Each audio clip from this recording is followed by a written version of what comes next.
এদিকে ICC champions ট্রফির semifinal ticket পাওয়ার আশায় কাল ইংল্যান্ডের মুখোমুখি হবে সাউথ আফ্রিকা। অবশ্য আজকের ম্যাচে আফগানিস্তান হেরে গেলে এই ম্যাচ নিয়ে সবার আগ্রহ শেষ হয়ে যাবে, কারণ আগে থেকেই 3 পয়েন্ট পাওয়া সাউথ আফ্রিকা তখন আফগানদের টপকে সেমির টিকিট পেয়ে যাবে। অন্যদিকে আসরের টানা 2 ম্যাচ হারা ইংল্যান্ডের জন্য শেষ ম্যাচটি মান বাঁচানোর।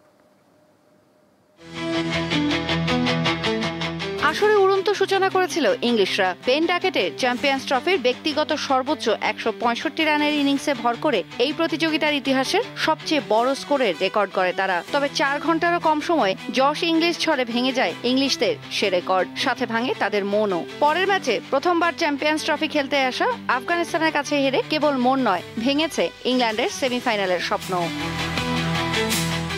আফগানদের কাছে হেরে আসর শেষ হওয়া নিশ্চিত হওয়ার পর থেকেই ইংলিশ গণমাধ্যম থেকে শুরু করে তাদের সাধারণ ক্রিকেট প্রেমী সব মহল থেকেই উঠেছে অধিনায়ক জশ বাটলারকে হটানোর দাবি। তবে হাতে 1 ম্যাচ বাকি রেখে এ নিয়ে ভাবতে নারাজ ইংলিশ অধিনায়ক। শেষ ম্যাচটি অন্তত জিতে উইনিং নোটে আসর শেষ করাই এখন তার প্রথম লক্ষ্য। দলের চোট বা অন্য কোনো সমস্যা না থাকায় এখন কেবল মাঠের ক্রিকেটেই মন দিতে চান বাটলার।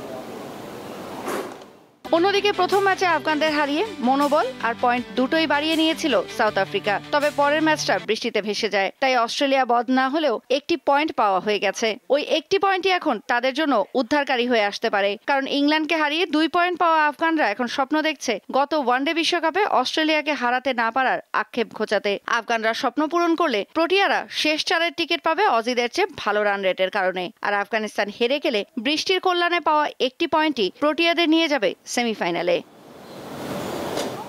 ওয়ানডে ফরম্যাটে এ পর্যন্ত 2 দলের 70 বারের মুখোমুখি লড়াইয়ে 34 বার জেতায় জয়ের পাল্লাটা ভারী সাউথ আফ্রিকার দিকেই। তৌসিয়া ইসলাম, দীপ্ত স্পোর্টস।